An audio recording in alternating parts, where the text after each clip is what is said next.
أشهد أن لا إله إلا الله وحده لا شريك له وأشهد أن محمدا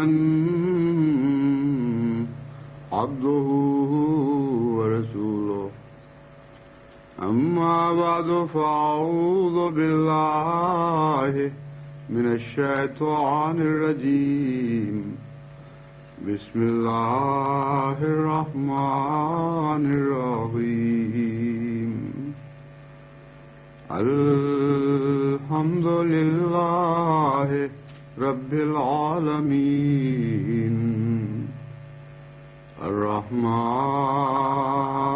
الرحيم مالك يوم الدين إياك نعبد وإياك نستعين اهدنا الصراط المستقيم صراط الذين أنعمت عليهم غير المغضوب عليهم ولا الضالين.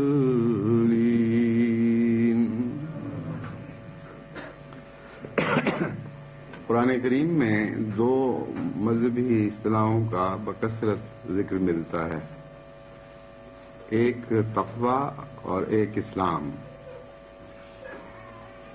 اور حضرت اقدس مسیح موعود علیہ الصلوۃ والسلام نے بھی ان دونوں اصطلاحوں پر بہت تفصیل سے روشنی ڈالی ہے اور بکثرت ان کا ذکر کیا ہے اور ان کی تشریح فرمائی ہے، نثر میں بھی اور منظوم کلام میں بھی. لیکن اس کے باوجود ابھی تک میرا یہی تاثر ہے کہ جماعت کی اکثریت کو ان دونوں اصطلاحوں کے درمیان فرق معلوم نہیں اور ان کے باہمی رشتے کا بھی کوئی واضح تصور موجود نہیں. بالعموم یہی خیال کیا جاتا ہے کہ دراصل دونوں ایک ہی چیز کے دو نام ہیں، اور چونکہ حضرت اقدس مسیح موعود علیہ الصلوۃ والسلام نے تقوی پر بھی اتنا زور دیا کہ گویا تقوی اور اسلام ایک ہی چیز ہیں، اور اسلام پر بھی اتنا زور دیا اور اس قوت کے ساتھ اس مضمون پر روشنی ڈالی کہ یوں معلوم ہوتا ہے کہ اسلام ہی اسلام ہے، اس کے سوا اور کوئی چیز نہیں. اس لیے عام طور پر طبیعتیں اسی بات پر راضی ہو گئیں کہ جو بھی ان کا تعلق ہو اس سے کوئی فرق نہیں پڑتا. اسلام کے خلاصے کا نام تقوی ہے اور اسلام کے خلاصے کا نام اسلام ہے.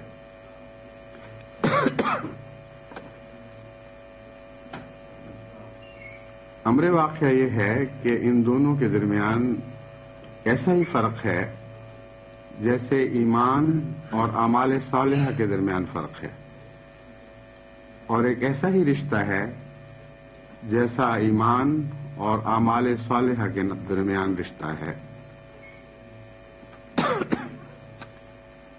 ایمان ایک اندرونی حالت کا نام ہے جس کی باہر سے کوئی نشاندہی نہیں کی جا سکتی. اسی لیے اگر کوئی شخص یہ کہے کہ میں ایمان لایا تو اس کے ایمان کو پرکھنے اور دیکھنے کا کوئی ذریعہ موجود نہیں. اس لیے ایمان کے ساتھ ہی انسان کو تصدیق کا حکم ہے. یعنی اگر کوئی شخص یہ کہے کہ میں ایمان لایا تو اس کے متعلق یہ کہنا جائز نہیں کہ تم جھوٹ بولتے ہو، تم ایمان نہیں لائے. سوائے خدا کے کوئی نہیں ہے جو ایمان کے متعلق فیصلہ دے سکے. اسی لیے جب تک حضرت اقدس محمد مصطفیٰ صلی اللہ علیہ وآلہ وسلم کو مخاطب کر کے قرآن کریم میں خدا تعالیٰ نے واضح طور پر یہ نہیں فرمایا کہ یہ منافقین ایسے ہیں کہ ان کے دل ایمان سے خالی ہیں، اس لیے تم ان کو کہہ دو کہ تم ایمان نہیں لائے، اور ساتھ ہی یہ ارشاد بھی فرمایا کہ اسلام کے متعلق ان کو اجازت دے دو کہ یہ بے شک یہ کہیں کہ ہم اسلام لے آئے ہیں۔ اب یہ مضمون ایک ایسا دلچسپ بھی ہے اور الجھا ہوا بھی ہے کہ جب تک کھول کر بیان کیا نہ جائے اس وقت تک لوگوں کو ان دونوں کے رشتے اور فرق کی پوری طرح سمجھ نہیں آ سکتی۔ جب تک خدا تعالیٰ نے یہ اجازت نہیں دی یا حکم نہیں دیا، حضرت اقدس محمد مصطفیٰ صلی اللہ علیہ وآلہ وسلم نے اپنی طرف سے کبھی کسی کو یہ نہیں فرمایا کہ تم مومن نہیں ہو، اور ان معین لوگوں کے متعلق جن کے متعلق قرآن کریم میں یہ خبر ملتی ہے کہ خدا تعالیٰ نے فرمایا کہ یہ مومن نہیں ہیں، اگرچہ ان کو مسلمان کہلانے کی اجازت ہے، اس واضح ارشاد کے باوجود حضور اکرم صلی اللہ علیہ وآلہ وسلم نے بھی آگے کسی صحابی کو یہ اجازت نہیں دی کہ وہ کسی مومن کہلانے والے کو یہ کہیں کہ تم مومن نہیں ہو۔ چنانچہ ایک ایسا واقعہ تاریخ اسلام میں ملتا ہے کہ ایک شخص جو جہاد کے دوران بہت ہی زبردست مقابلہ کر رہا تھا، یعنی مومنوں کا اور مسلمانوں کا، اور ایک نامی پہلوان تھا، بالآخر جب اس کو ایک مسلمان نے پچھاڑ دیا اور اسے قتل کرنے لگا تو اس نے کلمہ پڑھ کر اپنے ایمان کا دعویٰ کیا۔ ظاہر ہے اس ایسی صورت میں انسانی عقل یہی فیصلہ دیتی ہے کہ یہ شخص جان بچانے کی خاطر ایک دھوکے سے کام لے رہا ہے، فی الحقیقت یہ ایمان نہیں لایا۔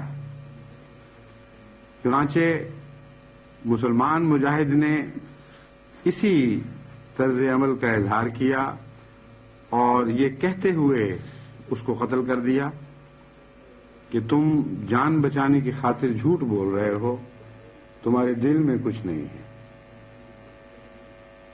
وہ آیت جس کا میں نے پہلے ذکر کیا ہے وہ یہ بتاتی ہے لما يدخل الایمان فی قلوبکم، یعنی خدا نے رسول اللہ صلی اللہ علیہ وسلم کو خود خبر دی تھی کہ ان لوگوں کے دلوں میں ایمان داخل نہیں ہوا۔ یہ موقع بتاتا ہے کہ کسی بندے کو خود اختیار نہیں کہ وہ دلوں کے متعلق فیصلہ کر سکے کہ ایمان داخل ہوا ہے یا نہیں ہوا۔ چنانچہ جب اس واقعہ کی خبر حضرت صلی اللہ علیہ وآلہ وسلم کی خدمت میں پہنچی، اور یہی قتل کرنے والے تھے جنہوں نے خود حضور اکرم صلی اللہ علیہ وآلہ وسلم سے اس بات کا ذکر کیا، تو یہ بیان کرتے ہیں کہ حضور صلی اللہ علیہ وسلم کا چہرہ غصے سے تمتما اٹھا، اور دو طرح کے جوابات آپ کے روایات میں مذکور ہیں۔ ایک یہ کہ آپ بار بار یہ فرماتے رہے اور فرماتے چلے گئے کہ تم نے کیوں نہیں اس کا دل پھاڑ کر دیکھ لیا تھا کہ وہ سچا تھا یا جھوٹا تھا، اس کے دل میں ایمان تھا یا نہیں تھا۔ اس مضمون سے واضح ہوتا ہے کہ حضرت صلی اللہ علیہ وآلہ وسلم یہ بتا رہے ہیں کہ کسی انسان کے بس میں نہیں ہے کہ دل کے حالات معلوم کر سکے۔ دل پھاڑ کر دیکھنے کا یہ مطلب نہیں کہ اسی وقت وہ چھرے سے اس کا دل چیرتا اور دیکھتا، دیکھنے والے کو تو کچھ نظر نہ آتا۔ حضور صلی اللہ علیہ وآلہ وسلم نے اپنی فصاحت و بلاغت میں اس رنگ میں اس مضمون کو ظاہر کیا، گویا یہ فرما رہے تھے کہ اگر تم دل پھاڑ کے بھی دیکھتے تب بھی تمہیں کچھ پتہ نہ چلتا، تم نے ظاہر سے کیسے اندازہ کر لیا۔ بس ایمان ایک ایسی مخفی حالت کا نام ہے جس کی پہچان سوائے خدا کے کسی کے لیے ممکن نہیں. کوئی نہیں جو یہ کہہ سکے یا جان سکے کہ کسی دعوے دار کے دل میں ایمان ہے یا نہیں ہے. اسلام ایک ایسی چیز ہے جس کی کچھ ظاہری علامتیں ملتی ہیں، اور اس پہلو سے ممکن ہے کہ ایک شخص مومن نہ ہو لیکن وہ اپنے آپ کو مسلمان کہے اور کچھ اسلامی عادات اختیار کر لے. ایسے شخص کے متعلق خدا تعالیٰ نے جہاں یہ خبر دی کہ بعض ایسے اشخاص ہیں جن کے دلوں میں ایمان نے جھانکا بھی نہیں، یعنی دل میں ایمان داخل نہیں ہوا، ان کو بھی تم مسلمان کہلانے سے باز نہیں رکھ سکتے. تمہیں کوئی حق نہیں کہ یہ کہو کہ چونکہ خدا تعالیٰ نے مجھے خبر دی ہے کہ تم مسلمان نہیں ہو، ایمان مومن نہیں ہو، اس لیے بغیر ایمان کے اسلام کی کوئی حیثیت نہیں، ایمان کے قیام کا کوئی سوال ہی پیدا نہیں ہوتا. بس تمہیں میں مسلمان کہلانے کی اجازت بھی نہیں دوں گا، بلکہ فرمایا میں تمہیں خبر دیتا ہوں کہ یہ مومن نہیں. ایمان ان لوگوں کے دل میں داخل بھی نہیں ہوا، لیکن ساتھ ہی میں یہ نصیحت کرتا ہوں کہ ان کو مسلمان کہلانے کی اجازت دو اور کہہ دو قولوا اسلمنا،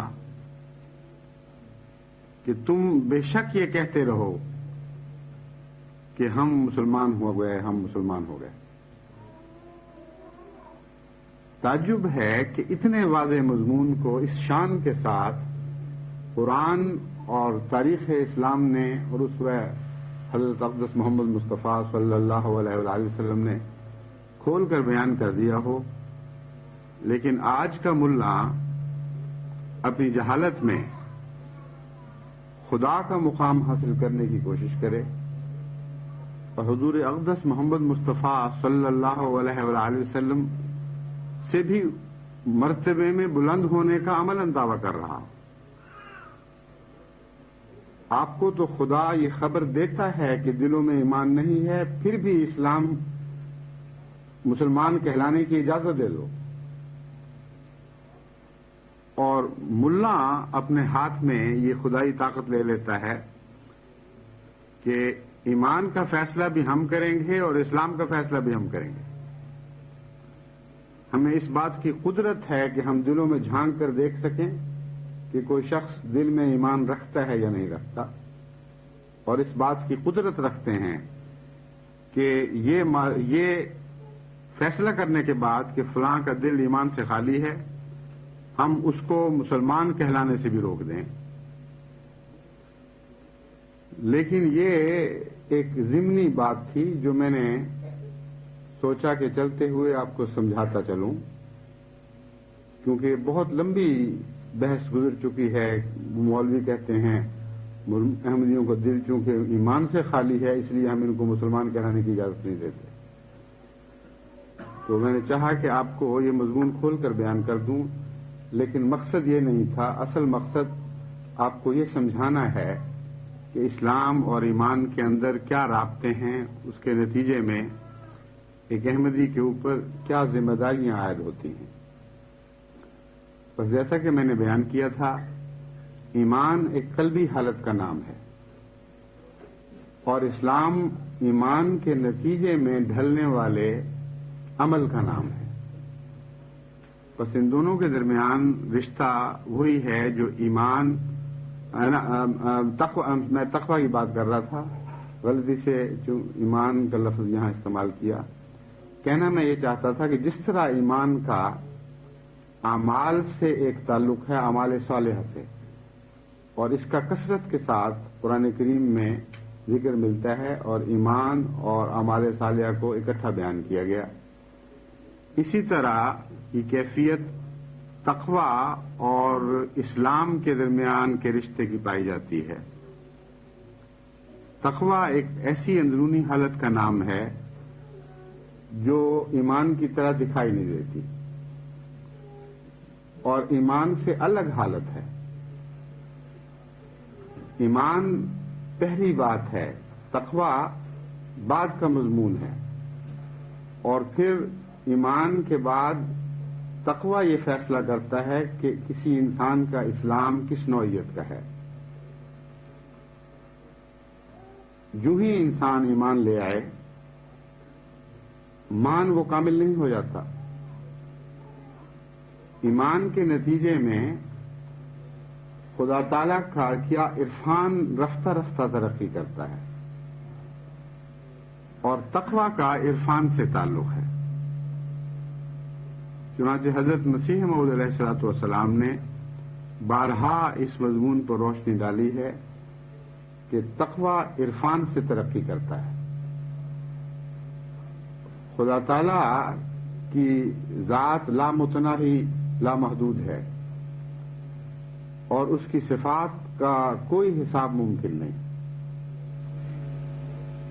جتنا خدا تعالی کی عظمت اور جلال کا تصور دل پر قائم ہوتا چلا جائے، جتنا اس کے حسن و احسان پر دل فریفتہ ہوتا چلا جائے، اتنا ہی تقویٰ بڑھتا ہے. اور اگرچہ بظاہر اسلام وہی رہتا ہے جو پہلے دن تھا، لیکن عملاً اس کی کیفیت بدلنے لگتی ہے.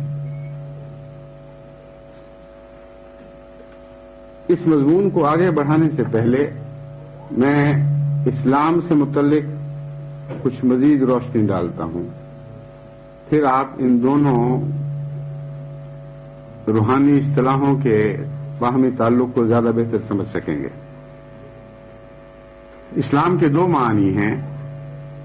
ایک ہے سپردگی، اپنے آپ کو کسی کے سپرد کر دینا، اسی کا ہو جانا.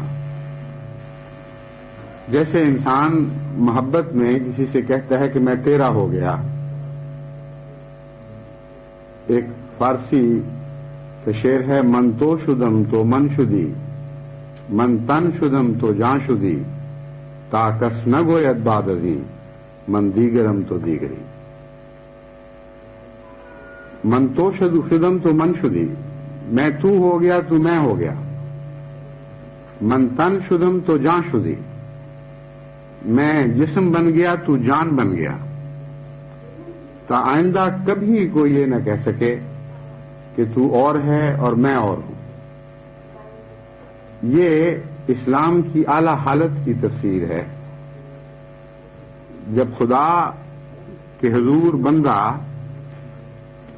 ایسی عاجزی اختیار کرتا ہے کہ اپنے وجود کو اس کے حضور بچھا دیتا ہے، اور واقعتاً قلب سلیم کے ساتھ یہ عہد کرتا ہے، اور اس عہد کے نتیجے میں عملاً اپنے وجود کو خدا کے حضور پیش کر دیتا ہے کہ آج سے تو اس میں بسے گا اور کوئی نہیں بسے گا. تو اس انتہائی سپردگی کی حالت کو اسلام کہا جاتا ہے. یعنی اسلام کی ترقی یافتہ صورت وہ انتہائی صورت جس کی طرف انسان کو اسلام لے جاتا ہے اور پھر اس آخری مقام تک پہنچا دیتا ہے، وہ یہی ہے. اور اس سے پہلے کی بھی اسلام کی کچھ حالتیں ہیں. جب انسان زبان سے یہ کہتا ہے کہ میں اپنے آپ کو تیرے سپرد کرتا ہوں. حضور اکرم صلی اللہ علیہ وآلہ وسلم کو اللہ تعالیٰ نے جس اسلام کا دعویٰ کرنے سے نہ روکنے کا ارشاد فرمایا تھا، وہ یہی اسلام ہے، یعنی آغاز کا اسلام. ایک انسان یہ فیصلہ کرتا ہے کہ میں اپنے وجود کو خدا کے سپرد کرتا ہوں. اب کس حد تک اس نے سپرد کیا ہے، اس کا فیصلہ تقویٰ نے کرنا ہے. اگر انسان کے دل میں خدا کا عرفان بڑھے گا اور اس کے نتیجے میں تقویٰ ترقی کرے گا تو دن بدن اس کے اسلام کی حالت بدلنی شروع ہو جائے گی. کئی لوگ زبان سے واری واری جاتے ہیں، یعنی وہ بھی ایک سپردگی کا ایک اظہار ہے کہ میں قربان، میں نثار، میرا سب کچھ تیرا، اور جب وقت آتا ہے اس کو دوڑ جاتے ہیں، اس کو سب کچھ اپنا ہو جاتا ہے. تو جہاں تک ان کے واری واری جانے کا تعلق ہے اس سے روکنے کی اجازت نہیں ہے. جہاں تک اس حقیقت کا تعلق ہے کہ وہ واقعتاً آزمائش پڑنے پر اپنا سب کچھ قربان کرنے کے لیے تیار ہوں گے کہ نہیں، اس کا تعلق ان کی دلی محبت سے ہے. بس دلی محبت کا نام تقویٰ ہے، اور تقویٰ اسلام کو تقویت بخشتا ہے اور اسلام کی کیفیت بدلتا چلا جاتا ہے، یہاں تک کہ تقویٰ کی ترقی کے ساتھ واقعتاً انسان خدا کا ہو جاتا ہے اور سب کچھ اس کے سپرد کر دیتا ہے. انہی معنوں میں خدا تعالیٰ نے حضرت ابراہیم علیہ السلام کو فرمایا اسلم، حالانکہ وہ خدا کے نبی بن چکے تھے. معلوم ہوتا ہے وہ ان ترقی کی یعنی اسلام کی انتہائی حالت کی طرف آپ کو دعوت دی گئی تھی. قال اسلمت لرب العالمین، کیا خدا میں تیرا ہو گیا، میں رب العالمین کے حضور اپنے آپ کے اپنے وجود کو پیش کر دیتا ہوں.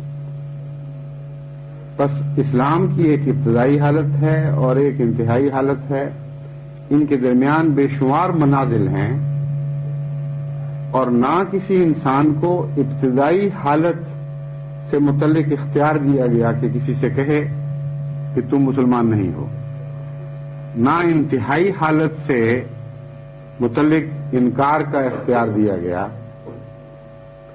باوجود اس کے کہ اسلام میں کچھ نظر آنے والی باتیں موجود ہیں. مثلا جب ایک شخص کہتا ہے کہ میں اسلام لے آیا، نہ آپ اس کے ایمان کو دیکھ سکتے ہیں نہ اس کے تقویٰ کو دیکھ سکتے ہیں، لیکن اسلام لانے کے بعد اگر وہ نمازیں نہیں پڑھتا، اگر عبادات بجا نہیں لاتا، اگر بنی نوع انسان کے حقوق ادا نہیں کرتا، تو آپ کی نظر یہی فیصلہ کرے گی کہ اس نے سپردگی کا دعویٰ جھوٹا کیا تھا. اس لیے اسلام کے متعلق کسی حد تک انسان دیکھ سکتا ہے اور جانچ سکتا ہے، لیکن تقویٰ کے متعلق انسان کی کوئی تقویٰ تک انسان کی کوئی پہنچ نہیں، اور سوائے خدا تعالیٰ کے کوئی کسی شخص کے تقویٰ کو براہ راست جانچ نہیں سکتا. لیکن ایک پہلو ایسا ہے جس سے تقویٰ دکھائی دینے لگتا ہے. اسلام کے متعلق جیسا کہ قرآن کریم کی آیات سے ثابت ہے، ہم یہ کہہ سکتے ہیں کہ اسلام دکھائی دیتا بھی ہو تب بھی ضروری نہیں کہ کوئی شخص مومن ہو. بظاہر اسلام نظر آتا بھی ہو تو چونکہ ہمیں تقویٰ کی حالت کا علم نہیں اور ایمان کی حالت کا علم نہیں، اس لیے ہم یہ تو نہیں کہہ سکتے کہ تم مسلمان نہیں ہو، لیکن 100% یقین کے ساتھ نہیں کہہ سکتے کہ وہ شخص مسلمان ہے بھی کہ نہیں. اس لیے دونوں جگہ ایک ابہام کی کیفیت پیدا ہو جاتی ہے. چنانچہ وہ منافقین جو اپنے آپ کو مسلمان کہتے تھے، جو حضرت صلی اللہ علیہ وآلہ وسلم کے حضور حاضر ہوتے، اسلام کے دعوی کرتے، نمازیں ساتھ پڑھتے اور بعض دفعہ جہاد میں بھی شریک ہو جایا کرتے تھے، ان کے متعلق اگر خدا تعالیٰ یہ خبر نہ دیتا تو کسی کو کچھ پتہ نہیں لگ سکتا تھا کہ ان کا اسلام نظر آنے والا اسلام ہے اور اس اسلام کے پیچھے تقویٰ نہیں ہے. بس جو کچھ دکھائی دیتا ہے اس کے متعلق بھی ہم کچھ نہیں کہہ سکتے، تو پھر جو کچھ دکھائی نہیں دیتا اس کے متعلق ہم کیسے دعوی کر سکتے ہیں؟ اسی لیے قرآن کریم نے خدا تعالیٰ کے متعلق فرمایا عالم الغیب والشہادہ.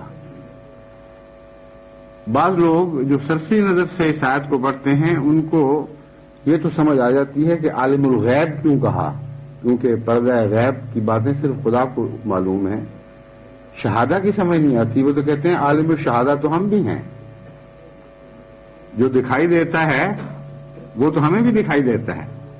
تو خدا تعالیٰ نے کیوں اس شان کے ساتھ اپنی یہ صفت بیان کی کہ میں عالم الغیب بھی ہوں، عالم الشہادہ بھی ہوں؟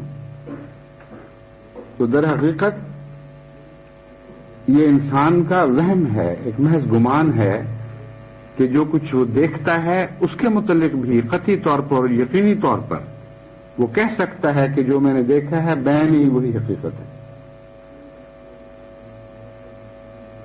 یہ مضمون بعض صوفیاء کو جب معلوم ہوا تو وہ اتنے پریشان ہوئے کہ ہر بات سے ان کا اعتماد ہی اٹھ گیا، یہاں تک کہ ساری کائنات کو وہمہ کہنے لگے. وہ بھی ایک انتہا تک پہنچے اور حقیقت سے بے خبر ہو گئے، مگر معلوم ہوتا ہے کہ اس مضمون پر نظر ان کی ضرور پڑی ہے. جب انہوں نے عالم الغیب و شہادہ پر نظر ڈالی تو پھر آہستہ آہستہ نفس پر غور کرنے سے ان کو معلوم ہوا کہ جو کچھ ہم دیکھتے ہیں وہ حقیقت تو نہیں ہو سکتی. حالانکہ بعض حقیقتیں بھی ہوتی ہیں اور بعض دفعہ حقیقت نہیں بھی ہوتی.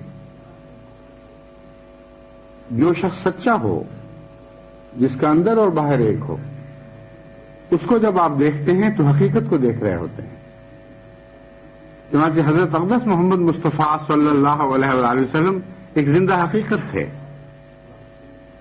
اس لیے صوفیاء کا یہ وہم، اس وہم میں مبتلا ہو جانا کہ گویا سب کچھ واہمہ ہی واہمہ ہے اور حقیقت ہے ہی کوئی نہیں، یہ درست بات نہیں تھی.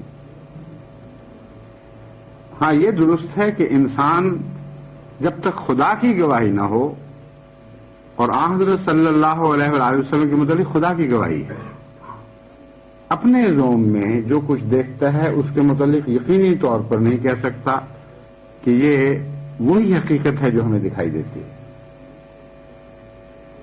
چنانچہ یہ صوفیاء جن کا میں نے ذکر کیا ہے، ان کے وہم اتنے بڑے کہ ایک زمانے میں ہندوستان میں ان کی اور دوسرے علماء کی اور دوسرے صوفیاء کی بڑی بڑی بحثیں چلا کرتی تھیں. اور بعض دفعہ بادشاہوں نے اپنے دربار میں ایسے مناظرے کروائے. چنانچہ ایک دفعہ ایک مغل بادشاہ کے دربار میں ایسا ہی مناظرہ ہو رہا تھا. وہ صوفی جو کہتے تھے سب واہمہ ہے اور کوئی حقیقت نہیں، ہم عالم الشہادہ بن ہی نہیں سکتے کسی شکل میں بھی، انہوں نے کہا کہ سب وہم ہی وہم ہے. آپ لوگوں کا خیال ہے، بادشاہ نے کہا کہ دیکھو یہ جو مناظرہ ہو رہا ہے تمہارے درمیان اور فریق ثانی کے درمیان، یہ حقیقت ہے کہ نہیں؟ انہوں نے کہا نہیں، یہ وہم ہے صرف. بادشاہ بڑا تنگ آ گیا، فیصلہ کوئی نہیں ہو سکتا تھا. تو اس نے کہا کہ اس صوفی کے پیچھے ہاتھی چھوڑو، مست ہاتھی، پھر دیکھیں کیا کرتا ہے. چنانچہ مست ہاتھی بلوایا گیا. جب صوفی کے پیچھے چھوڑا گیا تو صوفی اٹھ بھاگا. بادشاہ نے اس کو آواز دی کہ وہم ہے، یہ ہاتھی نہیں ہے، تم کیوں بھاگ رہے ہو؟ اس نے جواب دیا کہ بادشاہ سلامت، آپ کو وہم ہے کہ میں بھاگ رہا ہوں. تو بھاگنے کا. تو جب توہمات کی بیماری ہو جائے تو پھر ہر مضمون واہمہ بن جاتا ہے، اور حقیقت کو پانے کے باوجود انسان حقیقت کو کھو دیتا ہے. یہ مضمون جو عالم الغیب و شہادہ کا مضمون ہے، یہ انکسار پیدا کرنے والا مضمون ہے، توہمات پیدا کرنے والا نہیں. انسان کو تکبر سے باز رکھنے والا مضمون ہے. پس جب ہم کہتے ہیں کہ ہم نے کسی کا اسلام دیکھا تو اس دعوے میں اس حد تک شدت میں اختیار کرنی چاہیے کہ چونکہ ہم اس کو مسلمان کے طور پر دیکھتے ہیں، اس لیے لازماً خدا کے نزدیک وہ مقبول مسلمان ہے. ہمیشہ انکسار کی گنجائش رکھنی چاہیے. اس لیے نہ کسی کے اسلام کے انکار کی ہمیں طاقت ہے، نہ کسی کے اسلام کی ایسی تصدیق کی طاقت ہے کہ جس کے اوپر ہم اعتماد کر سکیں اور کامل یقین کر سکیں اور اصرار کر سکیں. یہ وہ سبق ہے جو ہمیں قرآن کریم عطا فرماتا ہے اور ان دو انتہاؤں کے درمیان مومن جب زندگی گزارتا ہے تو نہایت عاجزی اور انکسار کے ساتھ زندگی گزارتا ہے. بس تقویٰ اس اندیکھی حقیقت کا نام ہے جو آپ چاہیں بھی تو دیکھ نہیں سکتے، لیکن امر واقعہ یہ ہے کہ بعض دفعہ یہ دکھائی بھی دینے لگتا ہے، اور وہ دکھائی دیتا ہے عمل کے پردے میں اور اسلام کے پردے میں. جس طرح جگنو چمکتا ہے تو اس کے اندر کا نور جھلیوں سے باہر دکھائی دینے لگتا ہے، اسی طرح جب مومن تقویٰ سے بھر جاتا ہے تو اس کے اسلام میں بھی ایک چمک پیدا ہو جاتی ہے. اس لیے اگرچہ یہ تو نہیں کہا جا سکتا کہ ہر مسلمان متقی ہے، لیکن یہ کہا جا سکتا ہے کہ ہر متقی ضرور مسلمان ہوتا ہے. اور تقویٰ کے بڑھنے کے بعد بعض دفعہ ایک ایسا مقام پہنچ جاتا ہے جب تقویٰ اعجاز دکھانے لگتا ہے، اور تقویٰ کے اعجاز اسلام کے پردے سے ظاہر ہوتے ہیں. اس کے اسلام میں ایک نیا حسن پیدا ہونا شروع ہو جاتا ہے، اور اس حسن کے نتیجے میں مسلم کے اندر ایک عجیب دلکشی پیدا ہو جاتی ہے. یہ وہ مضمون ہے جس کی طرف میں آپ کو متوجہ کرنا چاہتا ہوں، اور اس مضمون کا تعلق اسلام کے دوسرے معنی سے ہے، جس کا مطلب ہے امن، پیس. بس جب خدا کے سپرد انسان اپنے آپ کو کر دے اور تقویٰ کی حالت میں اس نے خدا کے سپرد اپنے آپ کو کیا ہو، تو سب پہلی بات اسے امن نصیب ہوتا ہے، اس کے دل کو سکینت مل جاتی ہے. یہی وہ لوگ ہیں جن کے متعلق خدا تعالیٰ نے یہ اعلان فرمایا، الا ان اولیاء اللہ لا خوف علیہم ولا هم یحزنون، کہ وہ لوگ جو واقعتاً تقویٰ کے ساتھ اپنے آپ کو خدا کے سپرد کر دیتے ہیں، وہ ایک ایسے عالم جاویداں میں داخل ہو جاتے ہیں، ایسے عالم بقا میں پہنچ جاتے ہیں کہ پھر دنیا کی عارضی چیزیں نہ انہیں کوئی گہرا صدمہ پہنچا سکتی ہیں، نہ گہری گھبراہٹ میں مبتلا کر سکتی ہیں. وہ سمجھتے ہیں جب ہم خدا کے ہو گئے، ہم خدا کے سپرد ہو گئے، تو پھر ان بدلتی ہوئی کیفیات کے لیے بہت زیادہ گہرے غم اور فکر کی ضرورت نہیں. در حقیقت یہ وہی مضمون ہے جو انا للہ و انا الیہ راجعون کا ہے. عام طور پر لوگ اپنی چیزوں کے نقصان کے وقت یہ پڑھتے ہیں، اور وہ بھی اچھا موقع ہے، لیکن در حقیقت اپنے آپ کو خدا کے لیے کھو دینے کا مضمون ہے جو انا للہ و انا الیہ راجعون میں بیان ہوا ہے. لفظی ترجمہ یہ ہے، ہم خدا کے ہی تو ہیں، خدا ہی کی طرف سے آئے تھے اور اسی کی طرف ہمیں لوٹنا ہے. اس لیے جہاں سے ہم آئے، جہاں آخر پہنچنا ہے، اس درمیانی عرصے میں اس سے جدا کیوں رکھیں، اپنے وجود کو اس سے جدا کیوں رکھیں. تو سپردگی کا پیغام ہے جو ہمیشہ انا للہ و انا الیہ راجعون مومن کو دیتا چلا جاتا ہے. بس اس پہلو سے اسلام کے نتیجے میں امن نصیب ہوتا ہے، اور وہ امن جو دل میں جاگزی ہو جائے وہ انسان کے اعمال میں پھوٹتا ہے، اس کے رجحانات میں ظاہر ہوتا ہے. اور یہ ناممکن ہے کہ وہ شخص جس کو اسلام کے بعد خدا تعالیٰ کی طرف سے امن نصیب ہو، وہ لوگوں کے امن لوٹنے کے لیے نکل کھڑا ہو. چنانچہ خدا تعالیٰ نے نام مسلم رکھا، جس کا اصل ترجمہ اسلام امن پانے والا نہیں بلکہ امن دینے والا ہے. بس اسلام کے پہلے مضمون کے نتیجے میں انسان کے دل کو امن نصیب ہوتا ہے، اور جسے سچا امن نصیب ہو جائے وہ لازماً بنی نوع انسان کے لیے کامل طور پر ایک امن والا وجود بن جاتا ہے، جس سے امن کی شعائیں پھوٹتی ہیں، امن کی خوشبو نکلتی ہے، اور کوئی شخص سچے مومن سے یا سچے مسلم سے کہنا چاہیے خوف نہیں کھا سکتا. اس کو پتا ہے کہ اس کے پاس میرا سب کچھ محفوظ ہے. بس مومن یا اس اصطلاح میں، جس اصطلاح میں ہم بات کریں، مسلم کہنا چاہیے. مسلم وہ ہے جو سب سے پہلے اپنے وجود کو تقوی کے ساتھ خدا کے سپرد کر دے، اور تقوی کے بغیر سپردگی کا مضمون پیدا ہی نہیں ہوتا. جب وہ سپرد کر دیتا ہے تو اسے امن نصیب ہو جاتا ہے. جب اسے امن نصیب ہوتا ہے تو بنی نوع انسان کی طرف جب وہ لوٹتا ہے تو کامل امن کے ساتھ لوٹتا ہے. ہاں، حضرت صلی اللہ علیہ وآلہ وسلم نے مسلمان کی تعریف یہ فرمائی، ایسا وجود جس سے اس کے بھائی کو نہ اس کی زبان سے کوئی خطرہ درپیش ہو، نہ اس کے اعمال سے کوئی خطرہ درپیش ہو، جس کے پاس مومن کی عزت بھی محفوظ ہے، دوسرے کی عزت بھی محفوظ ہے، اس کی جان بھی محفوظ ہے، اس کے اموال بھی محفوظ ہیں. بس یہ وہ امن ہے جو ہر مسلم کی طرف سے بطور ایک ضمانت کے تمام بنی نوع انسان کو مہیا کیا جاتا ہے. اب اس تعریف کی روح سے جو 100% حقیقی اور مبنی بر قرآن ہے، اور آن حضرت صلی اللہ علیہ وآلہ وسلم کے ارشادات اس کی قوی تائید کرتے ہیں.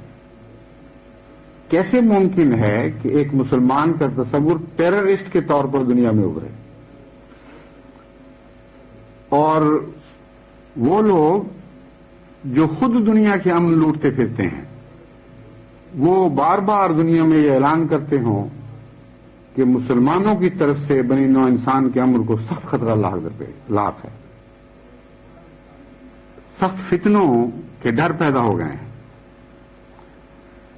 چنانچہ کل ہی خبروں میں انگلستان کے وزیر اعظم مسز تھیچر کا ایک بیان سنا، اور اس پر میرے ذہن میں اس مضمون کی طرف میرا ذہن منتقل ہوا، اور میں نے چاہا کہ جماعت احمدیہ کو خوب اچھی طرح کھول کر تقویٰ اور پھر تقویٰ کے نتیجے میں پیدا ہونے والے اسلام سے متعلق آگاہ کروں اور ان کی ذمہ داریوں کی طرف ان کو متوجہ کروں. کتنا ظلم ہے کہ وہ مذہب جس کے نام میں اس مذہب کی اعلیٰ ترین صفات کا خلاصہ داخل کر دیا گیا ہو، وہ مذہب جو خدا تعالی سے تعلق کے انتہائی مقامات تک اپنے نام ہی میں اشارے کر رہا ہو، اور پھر بنی نوع انسان سے تعلقات میں اپنے نام ہی کے اندر انتہائی اعلیٰ درجے کی تعلیم دے رہا ہو، جس کا خلاصہ یہ ہو کہ مسلم وہ ہے جس سے تمام کائنات میں کسی کو کوئی خطرہ نہیں. اب آن حضرت صلی اللہ علیہ وآلہ وسلم کے اسوہ حسنہ پر نگاہ ڈال کر دیکھیں. آپ کو جب رحمت للعالمین کہا گیا تو صرف بنی نوع انسان کے لیے آپ رحمت نہیں تھے، بلکہ جانوروں کے لیے بھی رحمت تھے اور بے جان چیزوں کے لیے بھی رحمت تھے. اس مضمون پر تفصیل سے روشنی ڈالنے کا یہاں موقع نہیں، لیکن میں آپ کو متوجہ کرتا ہوں کہ اس پہلو سے آپ ہاں حضرت صلی اللہ علیہ وآلہ وسلم کی سیرت کا مطالعہ کر کے دیکھیں تو صحیح معنوں میں آپ کو اسلام بمعنی امن کی حقیقت معلوم ہو جائے گی. کوئی دنیا میں ایسا وجود نہیں، کوئی ایسی چیز نہیں ہے جو مسلمان سے کسی درجے کا خوف رکھتی ہو. آپ نے رستوں کو بھی امن عطا کیا، یعنی اسلام کی ایسی تشریحات کی اور اپنی زندگی میں اسلام کو ایسے حسین اسوے میں ڈھال کر دکھایا کہ بے جان چیز ہو یا جاندار ہو، ہر شخص کو، ہر چیز کو جو خدا نے پیدا کی ہے، مسلمان سے امن نصیب ہو سکتا ہے اور ہوتا ہے یہ تشریح آپ نے اپنی عملی زندگی میں ہمیں کر کے دکھائی. یہاں تک بتایا کہ پانی کے بھی حقوق ہیں، رزق کے بھی حقوق ہیں، جانوروں کے بھی حقوق ہیں، رستوں کے بھی حقوق ہیں، اور کوئی باریک سے باریک ایسی چیز بیان سے باہر نہیں رکھی جس میں کسی خدا کی تخلیق کے حقوق ہوں اور آپ نے اس سے متعلق ہمیں متوجہ نہ فرمایا ہو. بس ہر چیز جس وجود سے امن میں آ جائے وہی وہ وجود ہے جو یہ کہہ سکتا ہے اسلمت لرب العالمین، میں کامل طور پر خدا کا ہو گیا. گویا جو سب کچھ خدا کا ہے میں کامل طور پر اس کے لیے امن بن گیا. اسی لیے حضرت ابراہیم علیہ الصلوۃ والسلام نے اسلمت للہ نہیں کہا بلکہ اسلمت لرب العالمین فرمایا. اسلمت لرب العالمین مطلب یہ تھا کہ میں اسلام کے باریک ترین تقاضوں کا عرفان رکھتے ہوئے تیرا ہو رہا ہوں، جن کا تو رب ہے. مجھے بھی اسلام کے بعد ان کی ربوبیت میں حصہ لینا ہوگا اور ان کے حقوق ادا کرنے ہوں گے.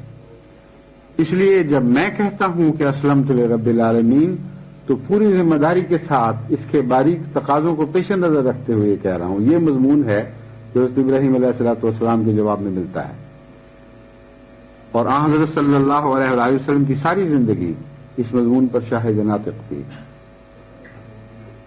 بس اسلام کی طرف منسوب ہونے والا اگر ٹیررسٹ کہلانے لگے اور دنیا کی حکومتوں کے وزراء ان کے متعلق یہ بیان دیں، جیسا کہ مسز تھیچر کے بیان کی طرف میں نے اشارہ کیا ہے کہ عالم اسلام سے ہمیں سخت خطرات درپیش ہیں اور دنیا کے امن کو تباہ کرنے کے احتمالات پیدا ہو رہے ہیں، تو کتنے ظلم کی بات ہے.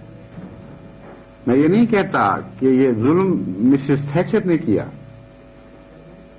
ہو سکتا ہے کہ انہوں نے بھی ازراہ ظلم یہ بات کی ہو، لیکن ان لوگوں نے ضرور یہ ظلم کیا ہے جنہوں نے مسلمان کہلاتے ہوئے ایسے نمونے پیش کیے اور ایسی دھمکیاں بنی نوع انسان کو دیں جن کے نتیجے میں اسلام کی ایک بالکل غلط تصویر دنیا میں ابھری ہے. جماعت احمدیہ کے لیے ضروری ہے کہ وہ اس مضمون کو سمجھے اور ہر احمدی ان معنوں میں مسلمان بنے جن معنوں میں حضرت صلی اللہ علیہ وآلہ وسلم نے اسلام کو قبول فرمایا اور اپنے اسوہ حسنہ میں جاری فرمایا، اور جن معنوں میں ہر دوسرا شخص بلکہ کائنات کی ہر چیز اگر کسی ایک وجود سے امن محسوس کرتی تھی تو حضرت رسول اکرم صلی اللہ علیہ وآلہ وسلم کا وجود تھا. یہ ہو نہیں سکتا کہ کوئی مسلمان ہو اور بھیانک ہو. یہ ہو نہیں سکتا کہ کوئی مسلمان ہو اس کے پاس بیٹھنے سے لرزہ محسوس ہوتا ہو اور انسان اس کے قرب سے اس کی باتوں سے خوف کھائے، اس کی زبان سے خوف کھائے، اس کے پاس نہ اپنی عزت محفوظ ہو، نہ اپنی جان محفوظ ہو، نہ اپنا مال محفوظ ہو. بس وہ ملا جو ٹیرر پھیلاتے ہیں دنیا میں، جن کی زبان سے مغلظات نکلتی ہیں، لوگوں کے دلوں کے امن لوٹتے ہیں، جو یہ تعلیم دیتے ہیں کہ اسلام کے نام پر گھروں کو جلاؤ اور اموال کو لوٹو اور عزتوں کو برباد کرو، وہ شخص جو اسلام کے معنی سمجھتا ہو اس کے لیے کسی اور دلیل کی ضرورت نہیں یہ معلوم کرنے کے لیے کہ یہ کس قسم کا اسلام کا دعوے دار ہے. لیکن احمدی کے لیے دوہری ذمہ داریاں ہیں اور دوہری مشکلات ہیں. ایک تو یہ کہ ہم ان دکھوں کے لیے آج منتخب کیے گئے ہیں جو دکھ سچے مسلمانوں کے اوپر ہمیشہ سچے مسلمانوں کا ہمیشہ مقدر بنے رہے ہیں. یعنی ظالم ان کے دلوں پر، ان کے ایمان پر، ان کے دعوی پر حملے کرتا ہے اور ان کی عزتوں کو لوٹتا ہے اور ان کے دلوں کا امن کو برباد کرتا ہے. لیکن اس سے بڑھ کر ہمارے لیے ایک مشکل ذمہ داری جو ہم نے ادا کرنی ہے وہ یہ ہے کہ تمام بنی نوع انسان سے اسلام کی غلط تصویر کو مٹانا ہے، یعنی ان کے دل سے اسلام کی غلط تصویر کو مٹانا ہے اور سچے اسلام کی تصویر ان کے دلوں پر جمانی ہے۔ یہ کام دو طریق پر کیا جا سکتا ہے، ایک ہے نظریاتی طور پر اور دلائل کے طور پر۔ چنانچہ دنیا میں جہاں کہیں بھی میں جاتا ہوں یا جہاں کہیں بھی احمدی غیر مسلموں سے اسلام کے موضوع پر گفتگو کرتے ہیں، یہ مسئلہ ہمیشہ درپیش ہوتا ہے کہ اسلام ہے کیا، اسلام ہلاکت کا نام ہے، خوف پھیلانے کا نام ہے، ظلم و ستم کا نام ہے، جبر و تشدد کا نام ہے یا کوئی اور چیز ہے۔ تو زبان سے، دلائل سے پوری طرح سمجھا کر میں بھی اور دوسرے سب احمدی بھی جو ایسے غیروں سے گفتگو کرتے ہیں جن کے اوپر اسلام کے غلط تاثرات ہیں، پوری طرح کوشش کرتے ہیں کہ اسلام کا صحیح تصور ان کے دل پر نقش ہو جائے۔ رات ہی یہاں کے نون سپیٹ کے ایک ریڈیو اسٹیشن پہ مجھے مدعو کیا گیا تھا۔ وہ دوست جو اس شعبے کے انچارج ہیں بہت ہی خلیق اور مہربان انسان ہیں اور جماعت کو موقع دیتے رہتے ہیں کہ وہ اپنے معافی الضمیر کو ان کے ریڈیو کے ذریعے بیان کریں تاکہ علاقے کے لوگ معلوم کریں کہ ہم کون لوگ ہیں۔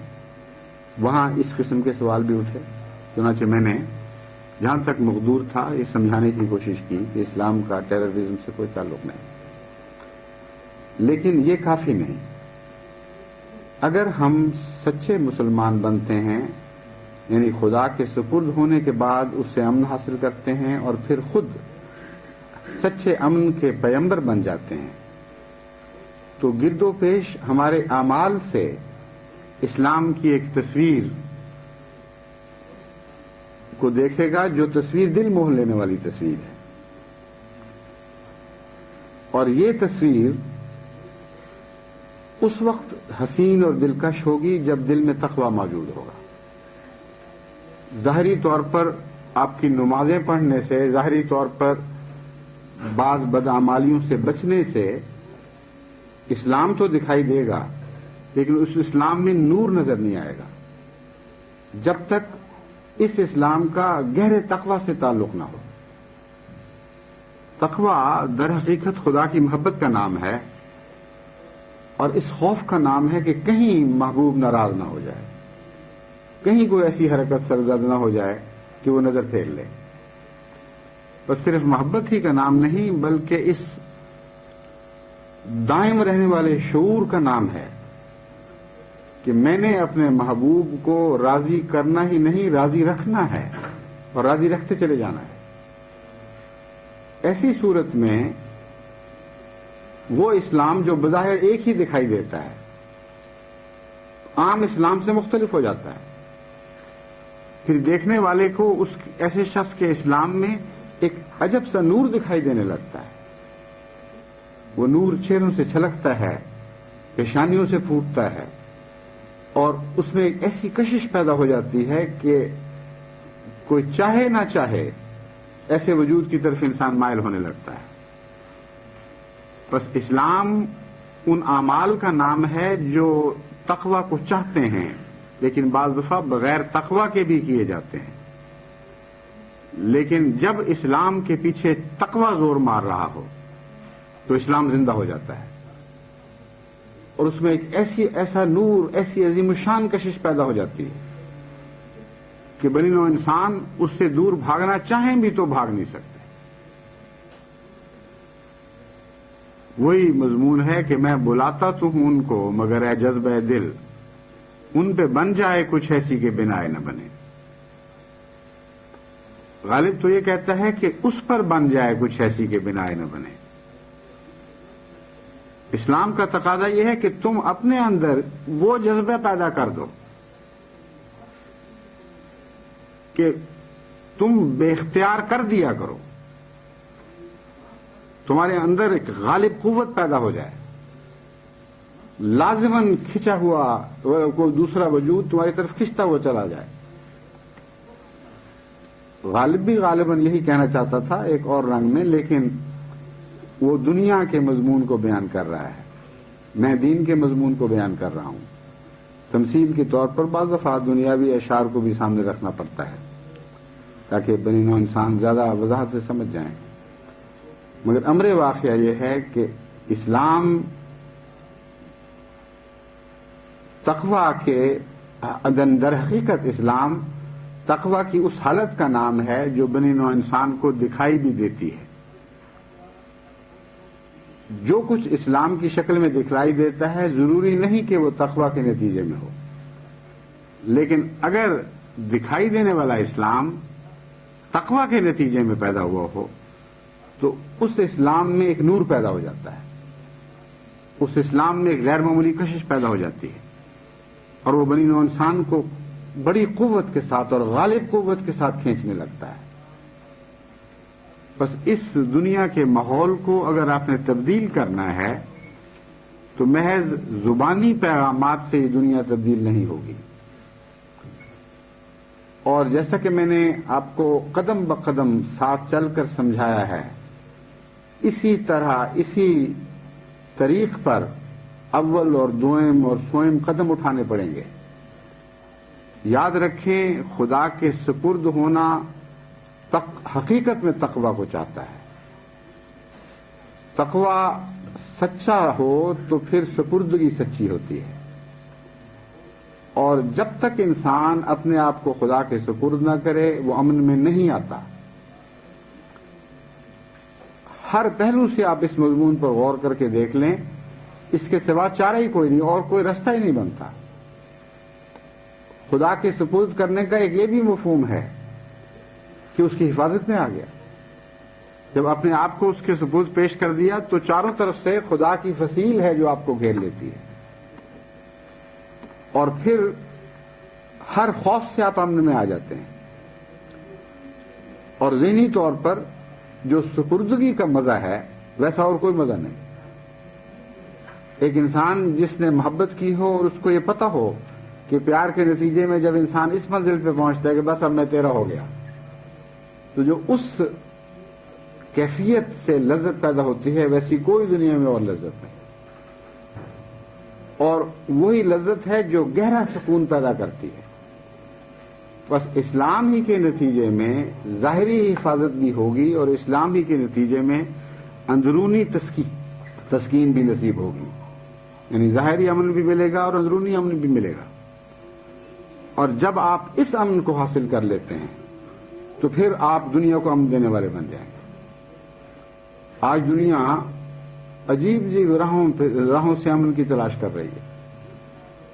سالٹ ٹریٹیز ہو رہے ہیں، یہ کوششیں ہو رہی ہیں کہ وہ ہم سمجھوتے ہوں، اعتمادات بڑھیں اور نیوکلیئر ویپنز میں کمی آ جائے. غرضی کے ظاہری طریقوں سے وہ امن ڈھونڈنے کی کوشش کر رہے ہیں. یہ بالکل ناممکن ہے. امن کا تعلق دل کی کیفیت سے ہے اور دل کے رجحان سے ہے. اگر دنیا امن والوں سے بھر جائے جن کو امن نصیب ہے تو لازماً بنی نوع انسان کو امن نصیب ہوگا. اور اگر دنیا بے چین دلوں سے بھری ہوئی ہو تو کوئی سیاسی معاہدات بھی بنی نوع انسان کو امن عطا نہیں کر سکتے. بس آپ یاد رکھیں کہ آپ کے ساتھ دنیا کا امن وابستہ ہے. یہ کوئی فرضی باتیں نہیں ہیں. میں کوئی محض خیال آرائی کی باتیں نہیں کر رہا. میں ایسی ٹھوس حقیقتیں آپ کے سامنے رکھ رہا ہوں کہ جن حقیقتوں کے متعلق کوئی شبے کی گنجائش نہیں ہے، کوئی وہم کی گنجائش نہیں.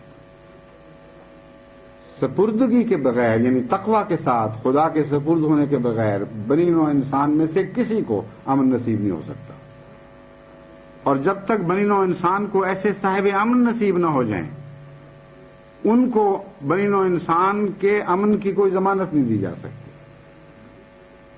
بس حقیقی امن جماعت احمدیہ کے ایسے مخلصین سے وابستہ ہے جن سے ان کا ماحول امن میں آ جائے. اگر ایک ایسا احمدی ہو جس کا ماحول اس سے امن میں نہ ہو تو دنیا اس کو کہے یا نہ کہے، اس کا دل یہ گواہی دے سکتا ہے کہ تو مسلمان نہیں ہے، کیونکہ انسان اپنی ذات کو تو اندر سے دیکھ رہا ہوتا ہے۔ اس لیے انسان کی عزت کی حفاظت کے لیے خدا تعالیٰ نے غیروں کی زبانوں سے تو اس کو محفوظ کر دیا۔ اس کا یہ مطلب نہیں کہ آپ اپنے نفس کی زبان سے بھی اپنے آپ کو محفوظ کر رکھیں۔ آپ کے اندر اور آپ کے ضمیر کی آواز جتنا آپ پر ظلم کرے گی اتنا ہی آپ پر رحم کر رہی ہوگی۔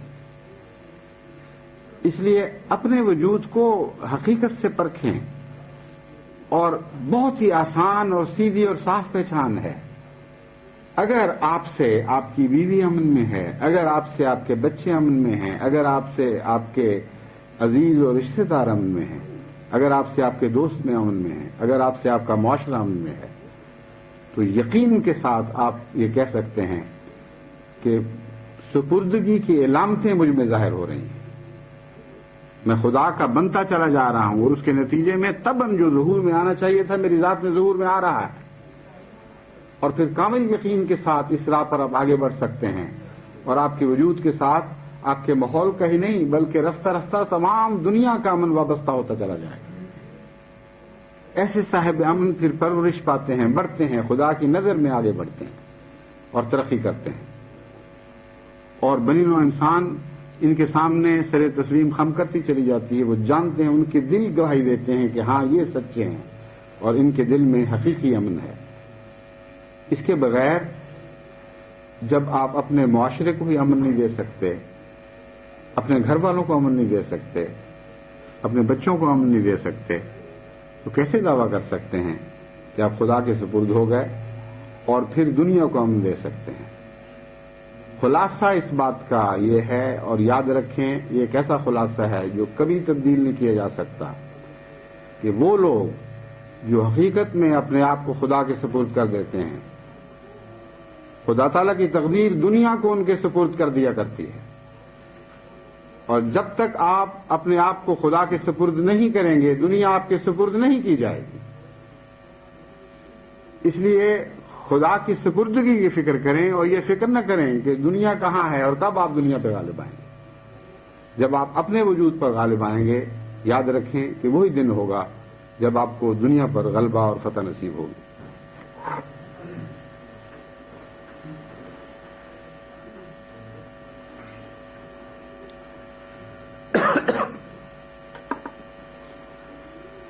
الحمد لله نحمده ونستعينه ونستغفره ونؤمن به ونتوكل عليه ونعوذ بالله من شرور أنفسنا ومن سيئات أعمالنا من يهده الله فلا مضل له ومن يضلله فلا هادي له ونشهد أن لا إله إلا الله وحده لا شريك له ونشهد أن محمدا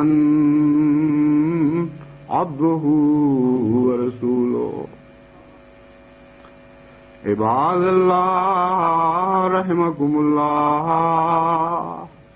إن الله يأمر بالعدل والإحسان وإيتاء ذي القربى وينهى عن الفحشاء والمنكر والبغي يعظكم لعلكم تذكرون اذكروا الله يذكركم وادعوه يستجب لكم ولذكر الله أكبر